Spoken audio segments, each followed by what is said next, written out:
Yes, now.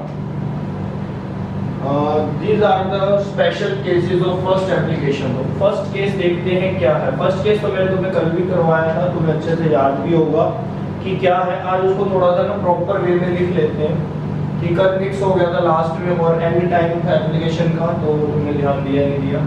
First case है हमारा, application होती है स्ट्रेट कंडक्टर की। जो फर्स्ट एप्लीकेशन है स्ट्रेट करंट कैरिंग कंडक्टर के कारण तुम मैग्नेटिक फील्ड इंटेंसिटी कैलकुलेट करते हो, जिसको तुम फर्स्ट एप्लीकेशन बोलते हो, किसकी बायोट सावर्ट की। तो अब उसकी स्पेशल केसेस है, अगर मेरे पास जो स्ट्रेट करंट कैरिंग कंडक्टर है वो कैसा हो जाए, इनफाइनाइट लेंथ का हो जाए, उसकी लेंथ कैसी हो जाए, इनफाइनाइट हो जाए। तो क्या होगा बेटा कि ये लाइक दिस, ये जो P पॉइंट है, इस P पॉइंट से तुम अब ऐसे जो एंगल बनाते थे, अब एंगल नहीं बना पाओगे, तो तुम्हें स्ट्रेट लाइन लगानी पड़ेगी। ये भी 90 डिग्री हो जाएगा। तो ये नोटबुक में जरा अच्छे से बना लेना कि तुम्हें रिवाइज करते टाइम कोई दिक्कत ना हो, ठीक है। फॉर्मूला क्या था हमारा, P is equal to mu not upon में 4 pi I sine theta 1 plus sine theta 2 divided by r, ये फॉर्मूला था, ठीक है। अब sin थीटा 1 sin थीटा 2 होगा 1 1, तो ये हो जाएगा म्यू नॉट अपॉन में 4 पाई I, ये कितना हो गया बेटा 2 डिवाइडेड बाय r। तो इसको कैंसल आउट कर सकते हैं, mu naught 2 pi I divided by r। ये मैग्नेटिक फील्ड आ गया, ये फॉर्मूला बन गया। बॉक्स बना लो, किसके लिए फॉर्मूला बना, for infinite length, for infinite. जल्दी से इसको नोट करो, मैं रफ करके सेकंड स्पेशल केस लिखने लगा। करिए,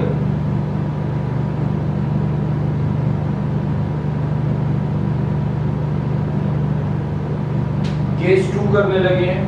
कर दो इसको रफ बेटा, मुझे जल्दी से मैसेज करके बताएंगे सब क्लियर चल रहा है।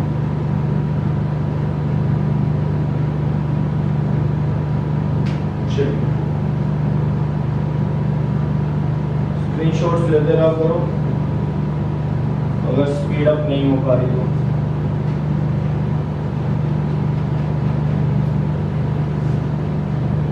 अब देखो सेकंड केस क्या बनता है, और स्ट्रेट करंट कैरिंग जो कंडक्टर है ये क्या है, सेमी फाइनाइट।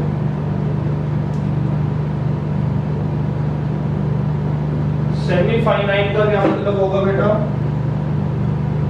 सेमी फाइनाइट बोल दो या सेमी इनफाइनाइट बोल दो, बात एक ही हो जाएगी।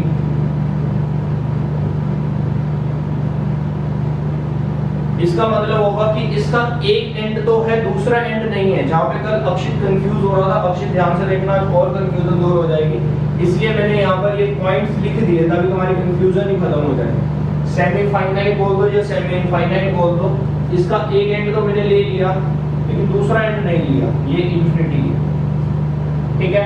और उसके बाद एक तो इसके अंदर सेमी जो इसकी डिस्क्रिप्शन दी है मैंने, वो सेमी फाइनाइट या सेमी इनफाइनाइट दी है। उसके साथ जो एडिशनल पॉइंट है वो भी देखो, व्हेन, इसी के आगे मैं लिख रहा हूं बेटा, व्हेन। अब मुझे पॉइंट रखना है इस पॉइंट के बिल्कुल ऑपोजिट रखना है। When point is exactly, when point is exactly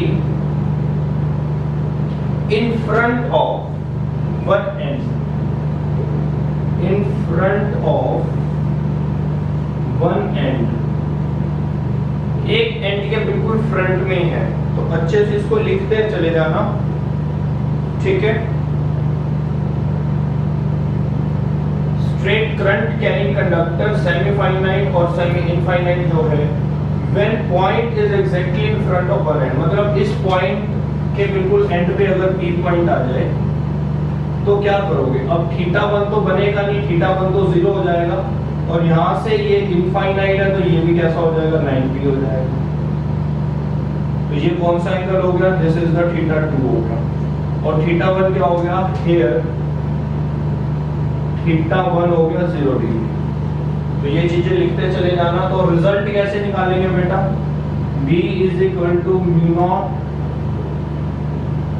upon में 4 pi I sine theta 1 plus sine theta 2। अब तो याद हो गया ना फॉर्मूला, मैं बार बार इसलिए लिखता हूँ कि तुम भी बार बार लिखो और तुम्हें वो लर्न हो जाए, ठीक है। लर्न होगा तो फिर ज्यादा सही रहेगा ना। तो साइन 90 कितना होता है, साइन 0 हो जाएगा 0, साइन 90 हो जाएगा 1, तो ये 1 ही हो जाएगा बस। तो ये आ जाएगा this implies b is equal to mu not upon में 4 pi i divided by r, ये आ गया। तो ये तो 1 हो गया सारा केस। अब ये इनफाइनाइट पॉइंट ऊपर होता और ये वाला पॉइंट नीचे होता तब भी केस सेम ही रहेगा। तो अब इन लाइंस को मैं इसलिए लिखवा रहा हूँ कि तुम्हारे माइंड में वो स्टिक हो जाए, तुम मेमोराइज कर सको। क्लियर है, यहाँ तक पॉइंट सब क्लियर हो रहे हैं। नेक्स्ट पे आते हैं, इसको लिखो फटाफट से, फिर नेक्स्ट स्टार्ट करते हैं नेक्स्ट स्पेशल केस।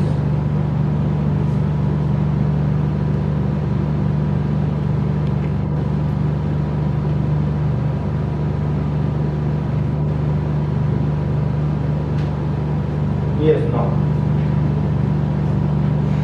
नेक्स्ट पे आ रहा हूं बेटा, ये हो गया। अब नेक्स्ट केस देखो क्या है।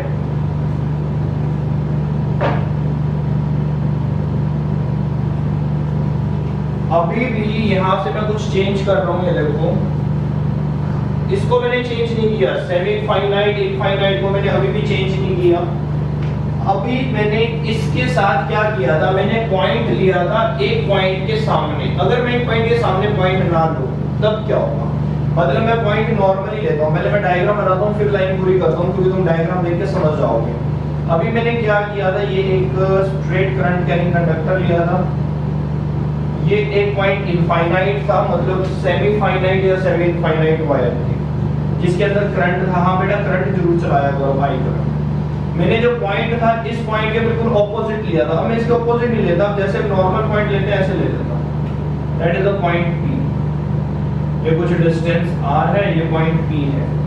अब ये वाला जो एंगल होता है बेटा, ये वाले एंगल को तुम लिखते हो θ1, तो यहाँ पर तो θ1 की वैल्यू है, लेकिन अगर θ2 की बात करूं तो θ2 नहीं बन पाएगा, θ2 बनेगा 90 डिग्री। समझ पा रहे हो, जो θ2 है ये θ1 है, ये r हो गया, ये θ2 90 डिग्री। क्लियर हो रहा है, ये पॉइंट क्लियर है तुम्हें।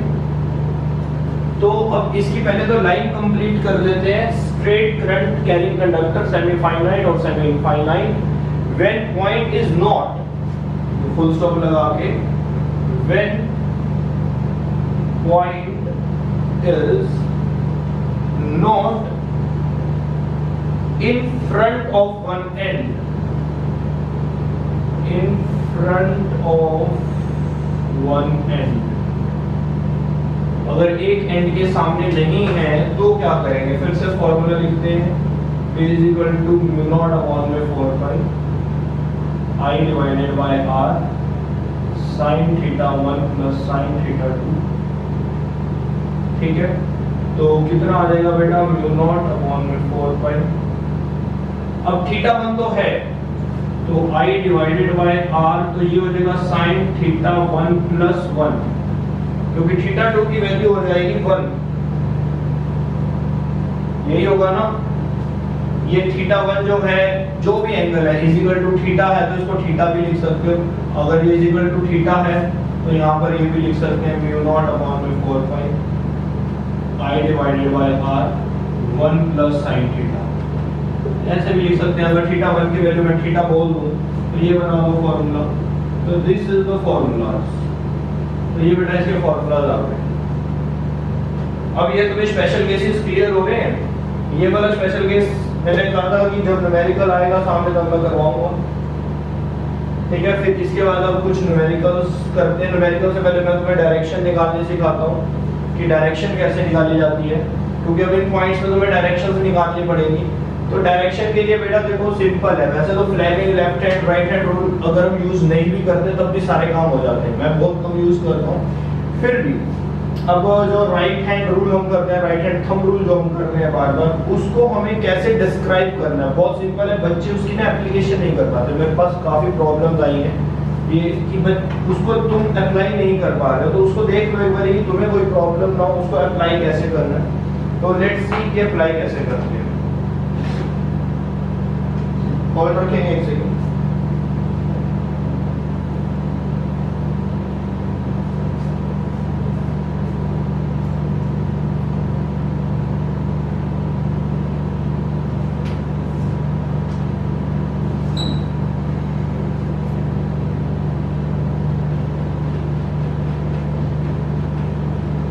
अमीशा को कल वाले न्यूमेरिकल में भी कोई डाउट था, आई थिंक रिपीट करते हैं अमीशा कल वाला न्यूमेरिकल या हो गया था?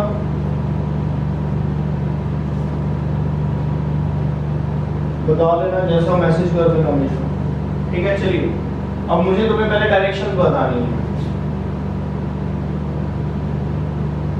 Direction of magnetic field. अब मैं मैग्नेटिक फील्ड की डायरेक्शन नहीं बता रहा, मैं तुम्हें किसकी डायरेक्शन बता रहा हूँ। बेसिकली मैं डायरेक्शन निकालने सिखा रहा हूँ तुम्हें, जो तुमने +1 में सीखी है, direction of cross product. Cross product की डायरेक्शन कैसे निकालते हैं। अब क्रॉस प्रोडक्ट क्यों उठाया मैंने, डॉट क्यों नहीं उठाया? मैग्नेटिक फील्ड के चैप्टर में जितने भी फॉर्मूला हैं सारे क्रॉस प्रोडक्ट बेस्ड है, ठीक है। एक फॉर्मूला तो हम कर ही चुके हैं, उसमें भी हम देख चुके हैं कि dl क्रॉस r आ जाता है। तो जितने भी बेटा फॉर्मूलाज हैं मैग्नेटिक फील्ड के चैप्टर में सारे क्रॉस प्रोडक्ट बेस्ड है, इसलिए मैं यहाँ पर तुम्हें क्रॉस प्रोडक्ट की डायरेक्शन निकालने सिखाता हूँ। तो सिंपल सा केस है क्रॉस प्रोडक्ट की डायरेक्शन निकालने का। यहाँ पर हम क्या करते हैं, ये बनाते हैं north, south, east and west. तुम भी बना सकते हो, ठीक है। ये जो राइट हैंड थंब रूल है, बेसिकली इसको हम पाम रूल बोलते हैं। नाम बहुत सारे हैं इसके एक्चुअल में ना, right hand thumb rule, screw rule, palm rule. तो देखना कैसे इसको करना है, हमें इसको सॉर्ट आउट कैसे करना है। मैं तुम्हें दो डायरेक्शन देता हूँ, दो वेक्टर्स देता हूँ। एक बार मैं वेक्टर दे देता हूँ, फिर तुम मुझे डायरेक्शन बताना। हाँ, क्रॉस का और डॉट का मतलब तुम्हें पता ही है। क्रॉस और डॉट का मतलब तुम सब जानते हो कि क्रॉस और डॉट का मतलब क्या होता है। क्रॉस का मतलब है आउटवर्ड और डॉट का मतलब होगा इनवर्ड।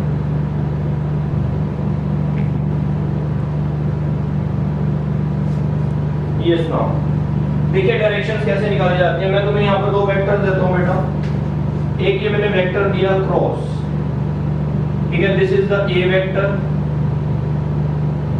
मुझे यहाँ पर सी वेक्टर निकालना है। कैसे निकालना है? ए क्रॉस बी करके। ध्यान रखना, इसके ऊपर बेस में काम कर रहा हूँ। चलिए यहाँ पर मैंने ये वाला काम करना है, सी वेक्टर निकालना है। तुम्हें बार बार डायरेक्शन सी वेक्टर की निकालनी पड़ेगी। ए और बी मैं दूंगा तुम्हें, तो ए और बी की डायरेक्शन को देख के सी वेक्टर की डायरेक्शन निकालना सीख लो। ये क्रॉस वेक्टर है, क्रॉस वेक्टर का मतलब है बोर्ड के अंदर जा रहा है, ठीक है। तो अब इसके साथ मैं तुम्हें वेक्टर दे देता हूँ। ये मैंने वेक्टर दे दिया, ये रहा A vector, this is the B vector. बताओ सी वेक्टर कहाँ पे आएगा? बेसिकली अगर तुम ध्यान से देखो तो क्रॉस वेक्टर है यहाँ पर, मैंने इसलिए ये बना दिया। इससे क्या होता है, तुम्हें थोड़ा सा ना मेमोराइज करना इजी हो जाएगा। तो ध्यान से समझना, बिकॉज विदाउट डायरेक्शन तुम नहीं कर पाओगे आगे। तो डायरेक्शंस को थोड़ा सीरियसली ले लो और सीरियसली समझना। मान लो मैंने यहाँ पे क्रॉस बनाया, ओरिजिन पे मैंने क्रॉस वेक्टर रखा, ठीक है। ये वेक्टर जा रहा है अंदर की तरफ, फिर ए वेक्टर को वहां पर भेजा, नॉर्थ ईस्ट में गया, तो सॉरी बी वेक्टर गया नॉर्थ ईस्ट में, ठीक है। ये ए वेक्टर था, बी वेक्टर गया नॉर्थ ईस्ट में। सी बताओ कहां पर आएगा? तो सी एक बार ही मैं बता रहा हूं, उसके बाद तुम करते रहना। अब तुम्हें क्या करना है, पहली बात तो सबसे बड़ी प्रिकॉशन है लेफ्ट हैंड यूज नहीं करना, और जो हाथ यूज करना मरियलों की तरह नहीं करना, प्रॉपर स्ट्रेच करना। कहीं ऐसे यूज कर देंगे, कैसे यूज करते हैं, तो प्रॉपर यूज करना एनर्जी के साथ। ये नहीं कि ऐसे टूटे फूटे हाथों से तुम डायरेक्शन में निकाल रहे हो, ठीक है। स्ट्रेच प्रॉपर करना। राइट हैंड को तुमने सबसे पहले अपने हाथ की हथेली को पहले वेक्टर की तरफ रखना है। इस ए के ऊपर लिख लो, मतलब जो फर्स्ट वेक्टर होता है इसके ऊपर लिख लो हथेली। हथेली का मतलब क्या हो गया? पाम, ठीक है। जो पहला वेक्टर है हथेली, मतलब वो पाम है, उधर अपने हथेली को रखो। जो बी वेक्टर है ये क्या है? ये है हमारा उंगलियां, ठीक है। तो that means fingers, B vector की तरफ फिंगर्स चली जाती हैं। तो ये पॉइंट्स तुम्हें भी लिखने हैं ताकि याद रह सके, कुछ नहीं चला जाएगा अगर लिख लोगे तो। चलिए अब मैंने क्या किया, ए वेक्टर अंदर की तरफ जा रहा है तो मैंने अंदर की तरफ हाथ रखा। और खुद सोचना बेटा, खुद सोचना मैंने हाथ रख दिया ऐसे, देख रहे हो मेरा हाथ अंदर की तरफ जा रहा है। अब मुझे उंगलियों को बी की तरफ मोड़ना है। अगर मैं उंगलियों को बी की तरफ मोड़ूंगा तो ऐसे मोड़ूंगा तो उंगलियां टूट जाएंगी मेरी। तो मैं क्या करूं, मैं अपने हाथ को मोड़ दूं। ठीक है, डायरेक्शन हथेली की ऐसे होनी चाहिए। ये अगर ऐसे डायरेक्शन रखता हूं मैं हथेली की तो इधर आता हूं, ईस्ट की तरफ आता हूं। मुझे हथेली की डायरेक्शन रखनी है बी की तरफ। ठीक है, बी की तरफ हथेली की डायरेक्शन रख के उंगलियां मोड़नी है। थंब देखो कहां पे जा रहा है, ईस्ट और साउथ में जा रहा है। ईस्ट और साउथ में जा रहा है तो ये बेटा सी वेक्टर है। तो इसका सी वेक्टर कहां पे आया, ये इसका सी वेक्टर आ गया। समझ आया तुम्हें? ठीक है, दोबारा से देखते हैं। ये मैंने पाम रखा, अब मेरे को फिंगर को बी की साइड मोड़ना था, तो बी की साइड में कैसे मोड़ूंगा, तो इधर जा रही है फिंगर, तो मैंने अपने हाथ को उल्टा किया। उल्टा कर उसको कहां तक लेकर गया, देखो ऐसे दर्द होती है, मेरे को भी दर्द हो रही है, तुम्हें भी होनी चाहिए। जब तक तुम्हें दर्द नहीं होगी समझोगे नहीं। ठीक है, तो तुम्हें समझना है। तो हमने हथेली को बिल्कुल बी के सामने कर दिया और अपनी फिंगर्स को घुमा दिया बी की तरफ। फिर थंब को चेक किया, थंब बिल्कुल स्ट्रेट है या किधर है, ये इधर आया तो मैंने इधर लाइन लगा दी, सिंपल है। अब मैं कोई और बना कर देता हूँ तो मैं उसका तुम बताना। ठीक है, ये तुम ढांचा अगर तैयार कर लोगे, रफ साइड भी तैयार कर लोगे पेपर करते टाइम, तब भी गलती नहीं होगी। बट इस मेथड को समझ लो एक बार। ये क्रॉस रूल होता है, क्रॉस प्रोडक्ट के कारण जो सी की डायरेक्शन है वो डायरेक्शन आ गई सी की। चलिए एक और करें। अब आंसर तुम बताओगे, क्वेश्चन मैं देता हूं तुम्हें एक तो कोई भी डायरेक्शन ले लो बेटा, मैं कोई याद थोड़ी ना किया, कोई भी बना दूंगा डायरेक्शन। ये बना दिया मैंने ए वेक्टर, ठीक है, और ये लो, ये बना दिया बी वेक्टर। बताओ सी वेक्टर की डायरेक्शन कौन है, बताइए सी वेक्टर की डायरेक्शन कौन होगी। चलिए अब ये डॉट है, that is the dot. Dot का मतलब आगे आ रहा है हाथ। अब ये लेफ्ट हैंड है बट मेरे को राइट हैंड यूज करना है, तो ये राइट हैंड। अब ये राइट हैंड है, बाहर की तरफ आ रहा है, लेकिन इसको रखना किसकी साइड है मैंने ये बता दो। मुझे बी की साइड अपनी फिंगर्स को क्या करना है, बाहर की तरफ। हथेली देखो, उंगलियां बाहर की तरफ आ रही है, तुम्हारी तरफ आ रही है, ठीक है, और मैंने उसको बी की तरफ मोड़ना। तो ये रहा, बस देख सकते हो ना, पाम देख सकते हो, मेरी उंगलियां गई अंदर, देख रहे हो अंदर गई, और ये थंब ऐसे। ये हथेली का फेस तुम्हारे दूसरे वेक्टर की तरफ होना जरूरी है। तो दैट मींस ये मेरा पाम है, ठीक है, थोड़ा सा बी वेक्टर मुड़ा हुआ है, तो मैंने अपने हाथ को थोड़ा सा मोड़ लिया, अब बी वेक्टर की तरफ उंगलियों को मोड़ लिया, तो ये थंब। अगर ऐसे रखूंगा तो इसका मतलब है कि बी वेक्टर नीचे की तरफ है, ठीक है, ऐसे नहीं रखना। तो थोड़ा सा देखो बी वेक्टर जितने एंगल में मुड़ा हुआ उतने एंगल में अपना हाथ मोड़ लो, हाथ मोड़कर ये अपनी फिंगर्स को कर्ल कर दो और थंब को देखो, ठीक है। तो समझ आया ये, लाइक दिस। तो ये आ जाएगा तुम्हारा सी वेक्टर। समझ आ गई ये डायरेक्शन। चलिए एक सिंपल सी डायरेक्शन करते हैं, ये लिख लो, बनाते रहो, एग्जांपल्स दे रहा हूं मैं तुम्हें। एक सिंपल सी कर देते हैं। ये डॉट हो गया और ये हो गया ए वेक्टर और ये हो गया बी वेक्टर। लो जी बताओ, जल्दी से डायरेक्शन बता दो इसकी, फिर आगे चले न्यूमेरिकल्स पे आए। बहुत है इतना डायरेक्शन कराना। अब आंसर तुम बताओ बेटा, जल्दी बताओ आंसर। तुम्हारा जो हाथ है, जो हथेली है, वो ए की तरफ पहले वेक्टर पे रहनी चाहिए। उस हथेली का जो फेस है वो दूसरे वेक्टर की तरफ होना चाहिए और उंगलियां उधर मुड़नी चाहिए। तो बताओ इसके हिसाब से बताओ, north east west south, east west north south, ऐसे बताओ, आंसर करो फटाफट।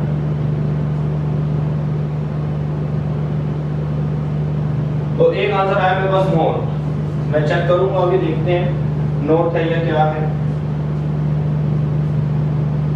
तो ये मेरा पाम रूल। अब पाम रूल ऐसे, मतलब हथेली तो मैंने ऐसे कर दी, लेकिन बी वेक्टर देखना, बी वेक्टर अंदर है या बाहर है, बी वेक्टर तो बाहर है। तो मुझे अगर हथेली ऐसे करनी है तो मुझे ऐसे करना पड़ेगा, बी वेक्टर की तरफ उंगलियों को मोड़ना पड़ेगा। तो ये तो नीचे चला गया, हमेशा नीचे साउथ है या नॉर्थ है, हमेशा। देखो ये जैसे हाथ है ना मेरा, ऐसे डिसलाइक हो गया तुम्हारे लिए, ये this is the dislike for you. तो ध्यान रखो, अब बी वेक्टर की तरफ, वही तो कह रहा हूँ, हथेली को अपने बी वेक्टर की तरफ रखना है। बी वेक्टर, ये हथेली तो ए वेक्टर की तरफ चली गई, उसका फेस घुमा दो बी वेक्टर की तरफ। अब बी वेक्टर बाहर आ रहा था, अगर ये क्रॉस होता तो हमेशा तुम्हारा सही था नोट। अगर मैं यहाँ क्रॉस लगा दूंगा तो तुम्हारा हथेली बी वेक्टर अंदर की तरफ होगा तो हथेली अंदर की तरफ थी, लेकिन बी वेक्टर बाहर की तरफ था तो हथेली पहले बाहर करो, फिर उंगलियों को घुमाओ बी वेक्टर की तरफ, तो हमारा बिल्कुल नीचे एग्जैक्ट है। तो this is the C vector. समझ आ गई होगी डायरेक्शन? फटाफट से यस और नो में आंसर करेंगे, ठीक है? अगर समझ आ गई तो थम्स अप, नहीं आए तो डिसलाइक। हरी अप, क्योंकि डायरेक्शंस ही हमें आगे काम आने वाली हैं। चलिए अब न्यूमेरिकल्स पे आते हैं। स्पेशल केसेस हमने कर लिए और डायरेक्शन निकालनी हमने सीख ली, तो दैट मींस अब हमारा क्या रहा? न्यूमेरिकल करना। न्यूमेरिकल करें और हमारी फर्स्ट एप्लीकेशन कंप्लीट हो जाएगी। चलिए बहुत प्यारा सा न्यूमेरिकल मैं तुम्हें देता हूं और फिर उसको करना। और पहले मैं कल जैसा एक न्यूमेरिकल करवा देता हूं, क्योंकि अमीशा को कल वाला न्यूमेरिकल समझ नहीं आया था, लेकिन आज वाला अगर अमीशा समझ लेगी तो कल वाला खुद कर सकती है। तो चलिए फिर एक कल जैसा मिलता जुलता न्यूमेरिकल करते हैं पहले, तो मैं डराऊंगा नहीं ज्यादा। तो न्यूमेरिकल क्या है? न्यूमेरिकल है फाइंड मैग्नेटिक फील्ड। लिखते चले जाओ बेटा फटाफट से, असाइनमेंट नहीं है इसकी, बिकॉज यहीं पर मैं क्वेश्चन लिख रहा हूं। Find magnetic field at point P, P point में मैग्नेटिक फील्ड निकालना है due to all three sides, all three sides. चलिए तो ये अब डायग्राम बन गया इसका लाइक दिस। इसमें करंट चला देते हैं, ये करंट चल गया, ये ऑलरेडी डायग्राम गिवन है, तुम्हें कोई टेंशन नहीं लेनी। आई करंट चल गया, ठीक है? और ये सेंटर पॉइंट पी पॉइंट पर तुम्हें मैग्नेटिक फील्ड निकालना है। यस से हरी अप फास्ट। मैं भी हाँ ये मैं ऑलरेडी डिस्क्राइब कर देता हूं। This is the equilateral triangle, equilateral triangle लीजिए, ये भी डिस्क्राइब कर दिया न्यूमेरिकल में, क्वेश्चन में डिस्क्राइब कर दिया। This is the equilateral triangle at point P. Now you have to calculate the magnetic field. तो कौन-कौन इसको कर सकता है? I can give you just 5 minutes. मैं तुम्हें 5 मिनट्स देता हूं आंसर निकालने के लिए, then I will solve it. तो 5 मिनट्स लो मेरे से और आंसर निकालो। फर्स्ट हिंट दूं थोड़ा सा, ये एंगल सबको पता है कितने कितने होते हैं? पता है या नहीं पता? कल तो ये वाला एंगल भी पता लग गया था, आज हमें ये एंगल पता है कितना होगा? 60 60 60। तो यहाँ से अगर मैं बाइसेक्टर बनाऊंगा तो ये एंगल हो जाएगा 30 डिग्री। कितना हो जाएगा ये? 30 डिग्री, ठीक है? और तो इसमें तुम्हें कुछ नहीं पता, बस एक एंगल ही पता है, और ज्यादा से ज्यादा ये वाला एंगल तुम्हें पता है 90। तो ये वाला तो बेटा तुम्हें अब θ1 लेना पड़ेगा और ये वाला लेना पड़ेगा θ2। अच्छा बेस भी नहीं पता, ये भी नहीं पता, कैसे करें? तो ये वाली जो डिस्टेंस है, ये वाला जो डिस्टेंस है, इस डिस्टेंस को भी कैसे निकालें? ये जो परपेंडिकुलर डिस्टेंस है, इससे r अगर मैं इसे बोल दूं तो तुम्हें ये r भी मैंने कल निकालना सिखाया था, बट अब कैसे निकालें ये नहीं मुझे पता। That is the main point. तो है कोई माइंड में आइडिया कि कुछ कर सकते हैं या नहीं कर सकते? बताइए बेटा बताइए, हरी अप। अच्छा इक्विलैटरल ट्रायंगल में अगर तुम साइड कुछ भी ले लो, मान लो मैंने इसकी साइड L ले ली, ये वाली साइड मैंने ले ली L, तो ये भी L ये भी L आई थिंक, तो ये कितनी हो जाएगी? L/2। कुछ तो खुद कर दिया करो, दिक्कत क्या आ रही है? इक्विलैटरल ट्रायंगल उन्होंने इतना अच्छा सुनहरे शब्दों में लिख दिया, तो मैं इक्विलैटरल ट्रायंगल वर्ड लिख दिया। तो अगर तुम कोई साइड लोगे तो वो साइड इक्वल होएगी, तो ये उसकी हाफ हो जाएगी। अगर ये हाफ हो जाएगी तो मैंने तुम्हें ऑलरेडी समझा रखा है कि तुम्हें कैसे लेना होता है, r निकालना सिखा रखा है ना। कैसे निकालते हो आप? जल्दी से बता सकता है कोई मुझे? Tangent theta is equal to perpendicular upon में बेस, जो चीज गिवन है वो तो बेस है ना, L/2। तो टेंजेंट थीटा की वैल्यू भी है तुम्हारे पास बेटा, tangent 30 degree, r L/2। Here you have to find r। अगर r निकालना है तो क्या हो जाएगा? Tangent 30 multiply L/2। बताइए ये क्या आ गया? टेंजेंट 30 क्या होता है? 1/√3। बहुत बढ़िया, सही जा रहे हो।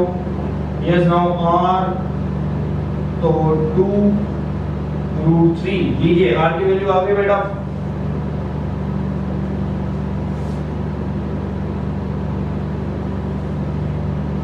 This is the value of r। अब r निकल गया, r को हमने निकाला और साइड में यहाँ पे लिख लिया। वैसे this is the part of the numerical, तुम तो न्यूमेरिकल का ही पार्ट कर रहे हो, लेकिन मैं उसको यहाँ पे लिख रहा हूँ क्योंकि बोर्ड है तो मेरे को तो रफ करना पड़ेगा ना। L2√3। चलो जी r वाला काम तो हमने एक काम खत्म किया। चलिए दूसरे पे आ जाते हैं। अब दूसरा काम भी खत्म करते हैं। दूसरा काम क्या खत्म करना होता है, हमें तो मैग्नेटिक फील्ड जानना है भाई। तो अगर मैग्नेटिक फील्ड निकालना तो फॉर्मूला लिख लो पहले। चलो अच्छा, ये तो करना नहीं हमने कि ये वाली जो वायर है ये पॉइंट यहाँ से फिर ये वाला, ये वाली वायर है कंडक्टर 1, इसको ले लो कंडक्टर 2, इसको ले लो कंडक्टर 3। तीनों के कारण तुम्हें पी पॉइंट पे निकालना पड़ेगा। तो मैं पहले P1 निकालता हूँ, magnetic field due to the first conductor. तो फर्स्ट कंडक्टर के कारण जो मैग्नेटिक फील्ड आएगा μ0/4 pi I divided by r sin θ1 plus sin θ2। बहुत बढ़िया।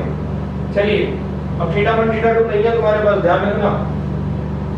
अगर θ1 θ2 नहीं है तो कैसे निकालोगे फिर? अब कौन कौन कहता है कि किसके पास θ1 है, कौन कहता है कि किसी के पास θ1 या θ2 नहीं है? मेरे हिसाब से तो बेटा यहाँ पर तुम्हारे पास θ1 θ2 नहीं है। अगर तुम्हारे हिसाब से है तो मुझे बता दो। अगर तुम्हारे हिसाब से भी नहीं है तो ये that means you are wrong. तो अपने अपने मुंह पर क्या करो, हाँ हमेशा आंसर आया 30 डिग्री, हमेशा 30 डिग्री होगा। अब बेटा जिसने गलत आंसर दे दिया वो खुद अपने मुंह पे थप्पड़ मारेगा, ठीक है? या फिर उनके पेरेंट्स को बुलाया जाएगा और उनके पेरेंट्स से मरवाया जाएगा। राहुल का आंसर सही है 60 डिग्री। क्यों सही है? बिकॉज राहुल ने क्या किया, राहुल ने एंगल सम प्रॉपर्टी का यहाँ पे फॉर्मूला लगाया। एंगल सम प्रॉपर्टी वो प्रॉपर्टी है कि हर ट्रायंगल के तीनों एंगल का सम 180 है। तो दो एंगल्स तो गिवन है ना, एक 90 एक 30, बचा क्या 60। तो दिस इज द 60। तो θ1 होगा 60। तो यहाँ लिखो μ0/4 पाई I पता नहीं, r की वैल्यू मुझे पता है तो L2√3 को मैं ऊपर लिख देता हूँ। ये हो जाएगा sin 2 से मल्टीप्लाई कर दो 2 * sin 60, क्योंकि दोनों एंगल 60 60 बनते हैं। तो sin 60 होता कितना है? √3/2 होता है। करते जाओ भाई, मेरे से फास्ट किया करो काम।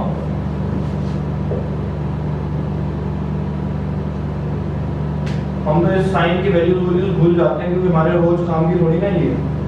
√3/2 होता है ना, कितना होता है sin 60? हाँ 3/2 ही होता है। ठीक है 3/2 ही होता है। चलो कुछ तो कटेगा, कहीं तो कटेगा ये। तो अब बेटा ध्यान रखना, कल भी हम इस चीज को ध्यान रख सकते थे बट हमने नहीं रखा। हमने क्या किया, सारा कुछ कट करने की कोशिश करेंगे। कोशिश किया करो कि μ0/4 एज इट इज पड़ा रहे। क्यों? μ0/4 की हमारे पास वैल्यू होती है ना 10⁻⁻⁷। तो कोशिश किया करो कि जहां तक हो सके कि μ0/4 को ना छेड़ा करो। कल हमने कट कर दिया था इस μ0 का, हमने कल 4 कट किया था, याद होगा तुम्हें। तो वो भी गलत नहीं है, मैं ये नहीं कह रहा हूँ कि वो गलत है, बट मैं ये कह रहा हूँ कि अगर इसको एज इट इज छोड़ोगे तो तुम्हें इसकी as it is value put करने के लिए मिल सकती है μ0/4। लेकिन अगर तुम इसकी वैल्यू कट कर सकते हो कर दो, मैं ये चाहूँ तो मैं इसको कट कर दूं, ये लो कर दिया। लेकिन मैंने जस्ट एक तुम्हें मेथड बताया, ऐसा नहीं है कि कर नहीं सकते, जैसे मैंने किया कर सकते हो, बट एक मेथड है कि छोड़ना चाहो तो उसको छोड़ दो। अच्छा √3 हो गया 3, यहाँ पे कर देते हैं μ0/4 का मैंने बना दिया 2 पाई, जो कि वैसे नहीं बनाना चाहिए था, चलिए बना दिया। तो I डिवाइडेड बाय L और ये हो गया 3। लो जी B1 तो आ गया। अगर B1 आ गया तो B2 B3 भी आ सकता है। क्यों? क्योंकि बेटा देखो ये भी सेम है, यहाँ से भी ये भी सेम काम करेगा और ये भी सेम काम करेगा, ठीक है? तो इसी को 3 से मल्टीप्लाई कर दो। यहाँ पर लिख लो B1 = B2 = B3 = thrice of B1। तो B1 कैलकुलेट हो चुका है तो उसे मल्टीप्लाई कर देते हैं। This implies net B net निकाल रहा हूं मैं। नेट B कितना आ जाएगा? नेट B आ जाएगा 3 * B1। लो जी ये तो सारा काम हो गया। एक काम तो मैंने कर दिया, डायरेक्शन वाला काम तुम कर देना जरा, जल्दी से डायरेक्शन वाला काम कर दो, मजा आ जाएगा। डायरेक्शन बता दो बेटा। नेट की जो नेट मैग्नेटिक फील्ड तुमने निकाला है तीनों के कारण जो ऐड किया यहाँ पर, तो वो उसकी डायरेक्शन कहां पर होगी नेट मैग्नेटिक फील्ड की? बताइए जल्दी बताइए, हरिया हरिया हरिया बोलो बेटा बोलो। मैसेज तो आया भाई।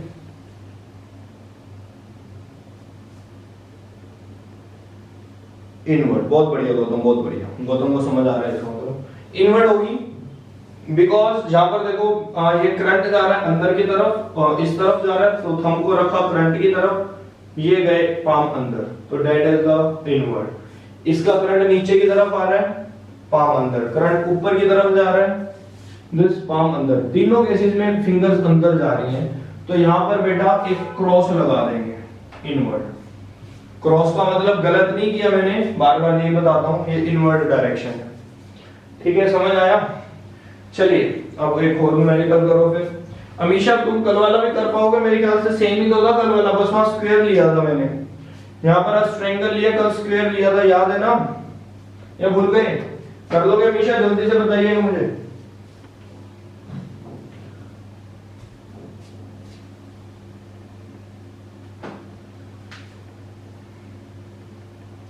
ट्राइनियम तो यू हैव टू डू, अब हो जाना चाहिए because method is the same. Yes, come to the next one. I'm just going to rough it.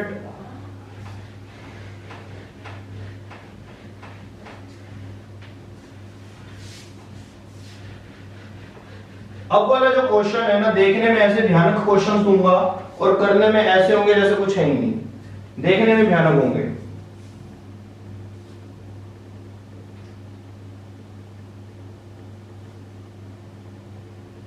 चलिए तो भयानक क्वेश्चन देखने के लिए तैयार हो जाओ। क्वेश्चन है, क्वेश्चन लिखते चले जाओ भाई साथ साथ। Determine net magnetic field, determine net magnetic field at point P and Q if wires are infinite length, if wires are of infinite, लो जी इनफाइनाइट के केसेस देने स्टार्ट कर दिए मैंने। इनफाइनाइट लेंथ का मतलब स्पेशल केसेस वाले फॉर्मूलाज, मैंने कहा था अगर स्पेशल केसेस वाले फॉर्मूलाज लर्न कर लोगे तो स्पीड ज्यादा हो जाएगी, तो बिल्कुल है। तो अब इसका मैं डायग्राम बना रहा हूं यहां पर कि दो वायर्स हैं तुम्हारे पास, पैरेलल हैं, determine net magnetic field at point P and Q if wires are infinite, infinite का मतलब इंफिनिटी, ये भी इंफिनिटी, ठीक है। ये पॉइंट P दिया हुआ है और ये पॉइंट Q दिया हुआ है, चलिए। और ये इनके बीच का जो डिस्टेंस है वो दिया हुआ बेटा R, डायग्राम में गिवन है। ये करंट दिया हुआ है I1 और ये करंट दिया हुआ है I2, बहुत बढ़िया।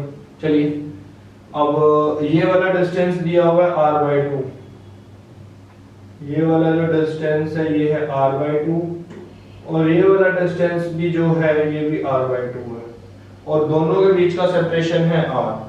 जल्दी से जल्दी मुझे इसका आंसर निकाल के बताओ, बहुत बहुत ज्यादा इजी है, बहुत ज्यादा, जल्दी से काम करेंगे।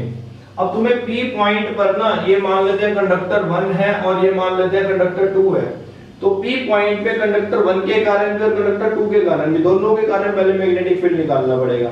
ऐसे ही तुम्हें कुछ पॉइंट Q के लिए करना पड़ेगा। अगर मैं एक पॉइंट का करवा दूं तो Q का खुद कर लेंगे, आई थिंक कर लोगे ना Q का खुद।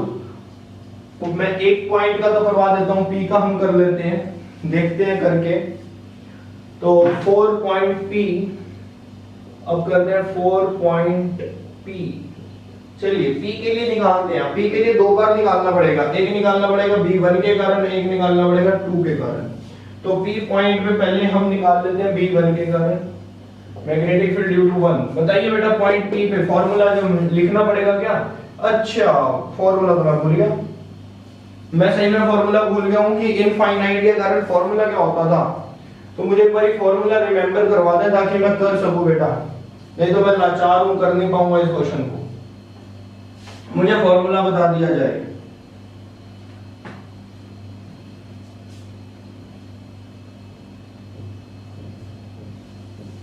हमेशा तुम भी लाचार हो लगता है मेरी तरह, तुम्हें भी फॉर्मूला नहीं पता। फॉर्मूला बेटा मैं यहाँ पे इनफाइनाइट वाला फॉर्मूला पूछ रहा हूँ, नॉर्मल फॉर्मूला क्यों बता रहे हो, टाइम वेस्ट हो जाएगा। नॉर्मल फॉर्मूला मत बताओ, इनफाइनाइट वाला फॉर्मूला बताओ। Mu not upon into I divided by 2 pi R. याद करो ना शॉर्टकट, टाइम बच गया, सीधा फॉर्मूला लिखा। तो अब इसमें सीधी सी बात करेंगे, म्यू नॉट फर्स्ट कंडक्टर में करंट है I1, 2 पाई आर कितना है बेटा, आर है r/2, यही दिया हुआ ना, r तो r/2 दिया हुआ, तो 2 से 2 कट गया, ये लो जी 2 से 2 खलास, बचा क्या mu naught I1 pi are. चलिए फटाफट से एक न्यूमेरिकल हो, अगर किसी को समझ नहीं आया तो मैं दोबारा से कहोगे तो समझा दूंगा। समझ आ गया है ना कि हमने इस P पॉइंट पर कंडक्टर 1 और कंडक्टर 2 के कारण मैग्नेटिक फील्ड निकालना था। निकालना के ऊपर भी था, मैंने पहले P पर निकाल दिया, 4 पॉइंट P पे निकाल दिया। ठीक है, इस कंडक्टर में करंट I1 है, इसमें करंट I2 है। तो सिंपल दोनों इनफाइनाइट वाला फार्मूला लगा दिया मैंने। तो mu naught I divided by 2 pi r, infinite का फार्मूला लगा। म्यू नॉट I1 था 2 पाई r, डिस्टेंस कितना था फर्स्ट कंडक्टर से P पॉइंट का डिस्टेंस था r/2, तो मेरे पास आ गया B1। इसकी डायरेक्शन निकाल ली इनवर्ड। ऐसे ही B2 निकाल दिया, लेकिन B2 की डायरेक्शन आ गई आउटवर्ड, मतलब B2 का मतलब है सेकंड कंडक्टर के कारण P पॉइंट पे। ठीक है, अगर इन द केस ये I1 I2 दोनों इक्वल होते तो B1 B2 इक्वल हो जाते, तो B नेट हो जाता 0। बट अगर ये I1 बड़ा होता I2 छोटा होता, तो बड़े में से छोटे वाले को फील्ड को माइनस कर देते और डायरेक्शन लगा देते हैं बड़े वाले की। तो यहां तक मैंने तुम्हें समझाया था। अब आते हैं हम नेक्स्ट क्वेश्चन पे। तो मतलब कहने का है कि अब इन्हीं दोनों कंडक्टर्स के कारण पॉइंट Q पर खुद निकाल लेना, सेम फॉर्मूला लगेगा, सब कुछ सेम होने वाला है। तो फटाफट से नेक्स्ट क्वेश्चन करते हैं। चलिए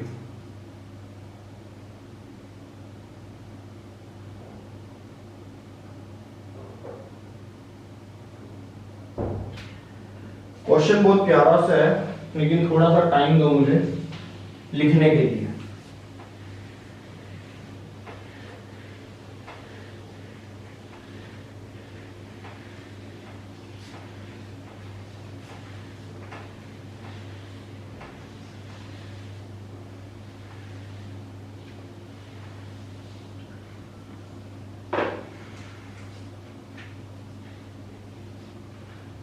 क्वेश्चन लिख लो बेटा फटाफट से। Find the net magnetic field at the origin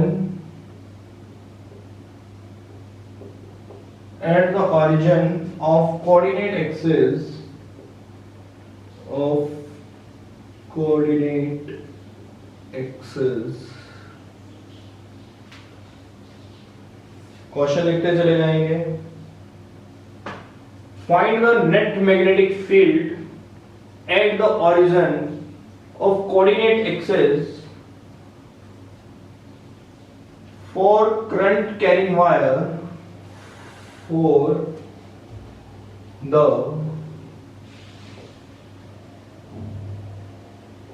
current carrying wires।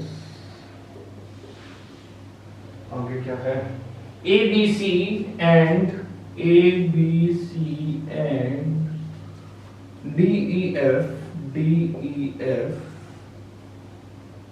चलिए अब मैं यहाँ फिगर बना देता हूँ फटाफट से।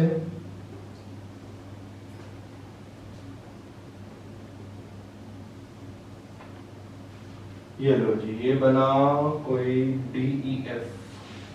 This is the F E and D, DEF आ गया, ये करंट आ गया, ये ओरिजिन है, this is the origin point, this is the origin point, ये करंट आया, ये करंट है, तो ये हो गया A, this is the B, this is the C। चलिए, जिसको क्वेश्चन समझ आ गया उसको सब कुछ समझ आ जाएगा, कहने का मतलब कांसेप्ट अच्छा हो जाएगा उसका। कल मैंने एक स्पेशल केस करवाया था कि जो कंडक्टर की लाइन में पॉइंट आएगा, उस इस पॉइंट पर तुम्हें मैग्नेटिक फील्ड निकालना है, इस कंडक्टर के कारण और इस कंडक्टर के कारण। इन कंडक्टर्स में करंट फ्लो कर रहा है, तो इस पॉइंट, पहले तो कंडक्टर के नंबर डाल दो बेटा। ये कंडक्टर D से E हो गया 1, ये हो गया 2, ठीक है, फिर इसको मान लेते हैं 3, ये हो गया 4। तो ये नंबर डाल लो अपनी मर्जी से। तो कंडक्टर 1 के कारण और कंडक्टर 3 के कारण मैग्नेटिक फील्ड एट O, मतलब B1 के कारण एट O निकालना है ना, हमें निकालना है magnetic field at point O, या एट पॉइंट O भी बोल सकते हैं या ओरिजिन बोल सकते हैं, कुछ भी बोल सकते हैं, ठीक है। तो B1 के कारण और जिसमें B3 है ना, B3 के कारण 0 हो जाएगा। क्यों 0 हो जाएगा? सबको पता है कि ये वाला जो पॉइंट है, ये लाइन के उस कंडक्टर की बिल्कुल लाइन में आ रहा है। अगर स्ट्रेट उसी लाइन पर लाई कर जाता है पॉइंट, तो वो पॉइंट हो जाता है 0, मैग्नेटिक फील्ड हो जाता है वहां पे 0। तो अब दो कंडक्टर के कारण निकालना बाकी है। अगर दो कंडक्टर के कारण निकालना बाकी है तो हाँ बिल्कुल, इन दोनों कंडक्टर्स के बीच में गैप दिया हुआ है A का, इन दोनों कंडक्टर के बीच का जो गैप है वो है A। तो बस अब तो निकल जाएगा। कंडक्टर 2 के कारण और कंडक्टर 4 के कारण तुम्हें मैग्नेटिक फील्ड निकालना है। तो फॉर्मूला कौन सा लगेगा? अब ये जो वायर्स दी हुई हैं ये इनफाइनाइट दी हुई है, ये इधर इनफाइनाइट है, ये इधर इनफाइनाइट है, ये इधर आगे चली जाएगी, इनफाइनाइट हो जाएगी, ठीक है। ये इनफाइनाइट वायर दी हुई हैं, तो कौन सा फॉर्मूला मैं लगाऊं? जल्दी से मुझे कोई बता दे, कौन सा फॉर्मूला लगाऊं? बता सकते हो? ये बेटा मैंने आज ही तुम्हें स्पेशल केस करवाया, याद है?